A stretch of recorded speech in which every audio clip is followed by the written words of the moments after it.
남원시와 임실, 순천지역구 이형우 국회의원이 오는 4월 10일 총선에서 서울 마포갑 출마를 선언했습니다.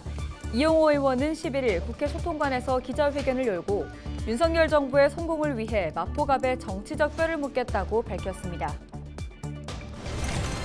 최근 거짓 부고 문자를 받고 인터넷 주소를 클릭했더니 악성 앱이 설치돼 휴대폰을 사용하지 못하는 피해가 잇따르고 있습니다. 악성 앱이 설치될 경우 소액 결제 피해까지 발생할 수 있어 주의가 요구되고 있습니다.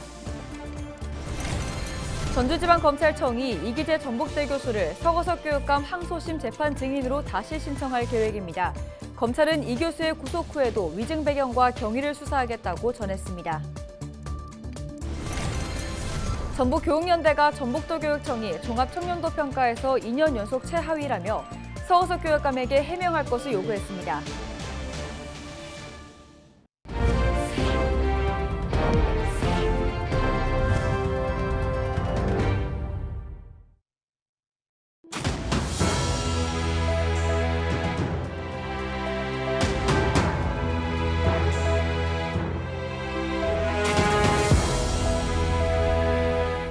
시청자 여러분 안녕하십니까? 헬로티비 전북뉴스입니다. 남원과 순창, 임실을 지역구로 둔 국민의힘 이형우 국회의원이 22대 총선에서 서울 마포갑 지역구 출마를 선언했습니다. 이 의원은 11일 국회 소통관에서 기자회견을 열고 자신은 윤석열 대통령이 영입한 유일한 국회의원이라며 서울 선거의 승부처인 마포갑에서 승리해 국민의힘의 수도권 총선 승리의 선봉장이 되겠다고 밝혔습니다. 그렇게 하는 게 호남 무소속 국회의원 신분이던 자신이 지난 대선 당시 정치적 생명을 걸고 선택한 윤석열 정권이 성공한 정부로 역사에 기록되게 하는 일이라 생각한다고 말했습니다. 이 의원은 윤석열 정부의 성공을 위해 자신과 가족이 오랫동안 거주한 마포갑에 정치적 뼈를 묻겠다고 강조했습니다. 최근 거짓 부고 문자를 받고 무심코 클릭했다가 낭패를 보는 경우가 심심치 않게 발생하고 있습니다. 부고 문자에 링크를 클릭했다가 악성 앱이 설치돼 휴대폰을 사용하지 못하는 피해가 발생하고 있는 건데요.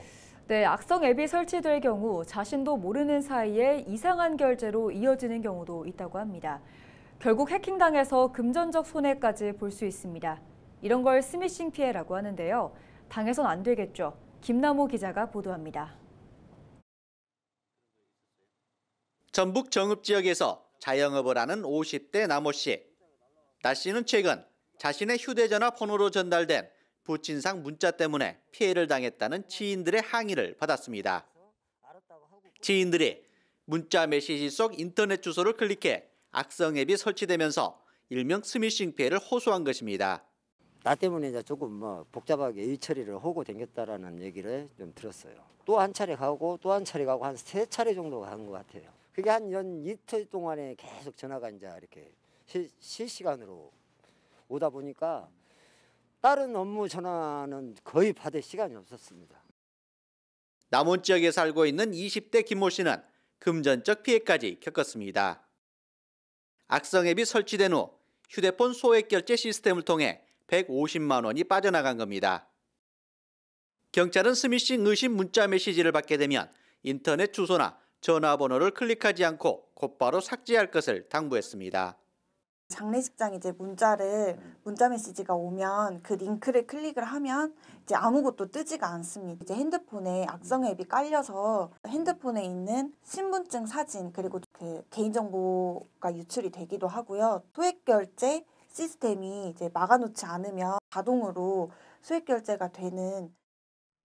지난 2018년부터 최근 5년간 스미싱 피해자는 모두 2,900여 명. 피해 금액도 108억 원이 넘습니다. 이 같은 스미싱 피해를 예방하기 위해서는 휴대폰에 개인정보가 담긴 사진을 저장하지 않고 소액 결제 차단 기능도 설정해 놓는 것이 좋습니다. 헬로티비 뉴스 김나호입니다.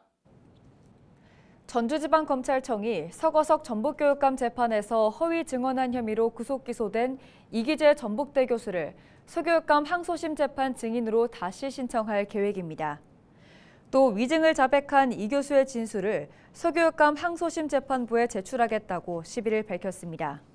그러면서 이 교수의 구속 후에도 위증 배경과 경위를 철저히 수사하고 법원의 증인 채택 여부와 관계없이 서 교육감의 공소사실 입증에 최선을 다하겠다고 전했습니다.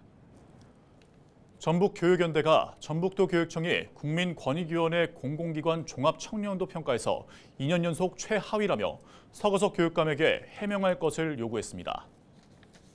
시민단체는 11일 도교육청에서 기자회견을 열고 청렴도의 낮은 이유를 교육감과 그 측근들이 정실 인사를 되풀이하기 때문이라고 밝혔습니다. 그러면서 교과서 제작 입찰과 홍보 전광판 사업 등에서 부정부패 의혹이 제기됐다며 서 교육감은 이에 대해 해명하고 잘못이 있다면 사과해야 한다고 강조했습니다.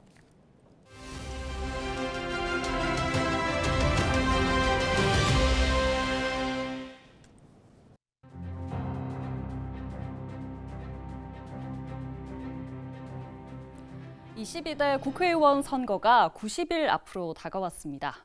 총선 시계가 빨라지면서 선거운동을 할 때도 지켜야 할 것들이 늘어납니다. 안녕하세요. AI 윤석열입니다.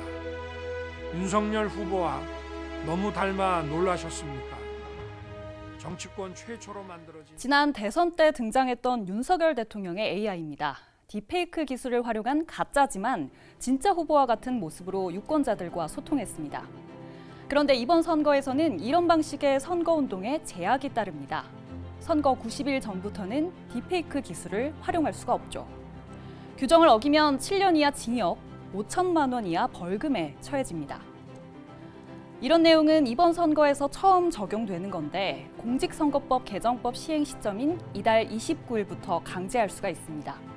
다만 선거관리위원회는 본래 법의 취지대로 총선 90일 전인 11일부터 AI 선거 활동을 감시합니다.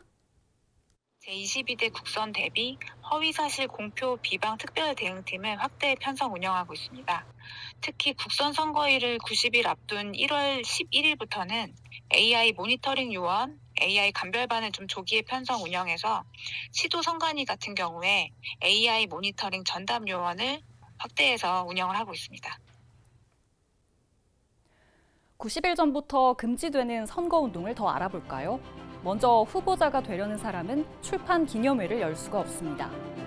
책뿐 아니라 방송이나 영화, 사진을 통한 광고도 할 수가 없죠.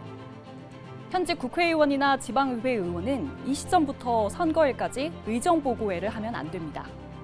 선거운동만 아니라면 의정활동에 대한 문자 메시지는 전송할 수 있습니다. 이 밖에 선거에 출마할 공직자는 이날까지 사직해야 합니다.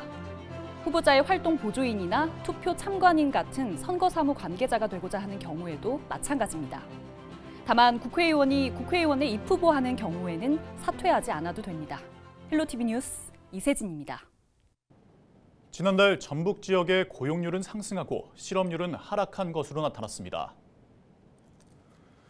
호남지방통계청 전주사무소가 발표한 고용 동향 자료를 보면 지난해 12월 전북 고용률은 61.5%로 전년 같은 기간보다 2.5%포인트 상승했습니다. 취업자 수는 95만 5천 명으로 3만 7천 명 증가했습니다. 지난달 전북 실업률은 4%로 전년 같은 기간보다 0.9%포인트 하락했고 실업자는 4만 명으로 8천 명 감소했습니다. 전북도교육청은 올해 인성교육을 강화하기로 하고 인성교육 중점학교 300곳을 운영하기로 했습니다. 전북교육청은 바른말이 인성을 기르며 건전한 또래 관계를 만드는 핵심이라고 보고 학생들의 언어 순화에 주력하기로 했습니다. 이 같은 효과를 높이기 위해 교원에 대한 인성교육 연수를 강화하고 지원단도 만들 계획입니다. 도교육청은 중점학교 공모를 통해 올해 초중고 300곳을 선정할 방침입니다.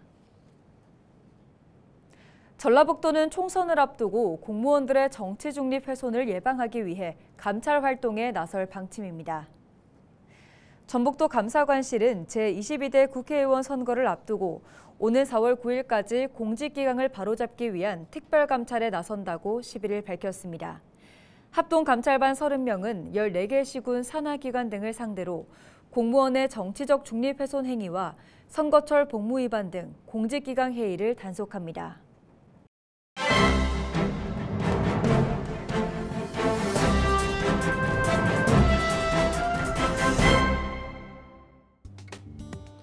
신문브리핑 전북일보 기사입니다. 4.10 총선이 3개월밖에 남지 않은 상황에서 지역 발전 담론이 선거 이슈에서 보이지 않는다는 지적이 나온다고 합니다. 지난 21대 총선에서도 비슷했지만 이번 선거처럼 두드러지지는 않았다라는 평가인데요. 정책 대결이 실종된 것을 넘어 더불어민주당 공천이 당선 티켓으로 여겨지는 상황에서 정책 개발과 공약에 힘을 쏟아봤자 나중에 짐이 될 뿐이라는 인식이 후보자들 사이에 자리 잡은 게 아니냐는 비판이 나온다고 합니다. 22대 총선을 앞두고 현역 의원은 조직 관리에 치중하고 있으며 마땅한 조직이나 지지 기반이 빈약한 원외 예비 후보들은 강성 지지층에 어필할 수 있는 전략만을 고민하고 있다고 하는데요.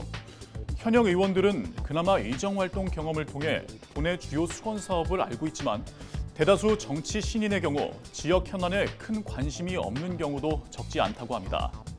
자신이 출마하는 지역의 세부 현안에 무지한 수준이 상당수라는 유권자들의 지적까지 이어지고 있습니다. 22대 총선에서 지역 발전 담론은 지난 21대 총선과 마찬가지로 자치단체 공약이나 정책 베끼기로 귀결될 조짐이라고 신문은 전했습니다. 지금까지 신문브리핑이었습니다.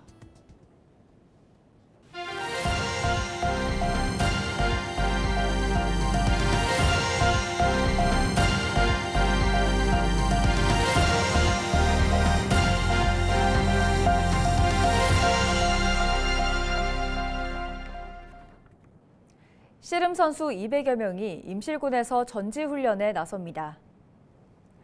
임실군은 이번 달에만 22개 팀 213명이 씨름 전지훈련을 위해 군을 방문했다고 밝혔습니다.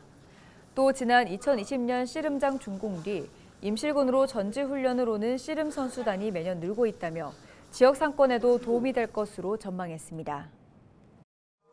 우리 군을 찾는 씨름 선수단 여러분을 진심으로 환영하고 훈련과 체류에 불편함이 없도록 아낌없이 지원하겠습니다. 전북 전주남원 무주권 광역 소각시설이 2028년 완공을 목표로 추진되고 있습니다.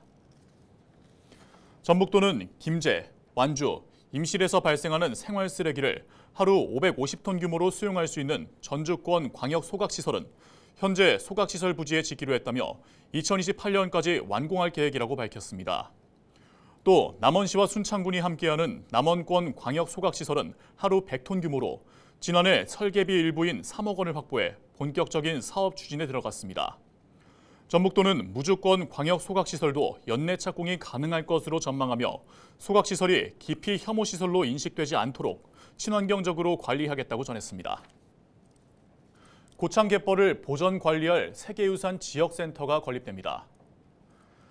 고창군은 고창갯벌 세계유산 지역센터 건립을 위해 국비 170억 원을 확보했다고 11일 밝혔습니다. 고창갯벌 세계유산 지역센터는 2026년 완공을 목표로 올해 사전 행정 절차와 실시 설계가 추진됩니다. 고창갯벌은 지난 2021년 충남 서천과 전남 신안 갯벌 등과 함께 한국의 갯벌로 세계유산에 등재된 바 있습니다. 11일 오전 8시 20분쯤 김제시 용지면의 한 비닐하우스에서 불이 나 약 1시간 반 만에 꺼졌습니다.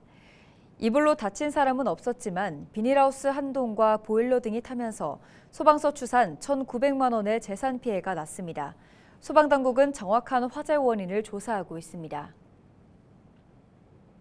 한국전기안전공사 전기안전인재개발원이 충남 아산에서 정읍으로 새롭게 둥지를 틀고 운영에 들어갔습니다. 정읍시 신정동 첨단과학산업단지에 들어선 전기안전인재개발원은 12,000여 제곱미터 면적에 6층 규모로 지어졌으며 강의실과 실습실, 숙소 등을 갖췄습니다. 다음 달부터 본격적으로 교육이 시작되면 연간 6,000여 명의 교육생이 정읍을 방문할 것으로 보여 지역경제 활성화에도 도움이 될 것으로 기대를 모으고 있습니다. 부안군 행안면에 다목적 체육센터가 문을 열었습니다. 총사업비 57억 원을 투입해 지상 1층, 연면적 975제곱미터 규모로 구성된 행안 다목적 체육센터는 실내 체육관과 샤워실, 사무실 등을 갖췄습니다. 부안군은 생활체육 활성화를 위해 반다비 체육센터와 부안 줄포 행안 다목적 체육센터를 준공하고 실내 테니스장, 푸드앤 레포츠 볼링장 등을 건립을 추진하고 있습니다. 이상으로 뉴스를 마칩니다. 함께해 주신 여러분 고맙습니다.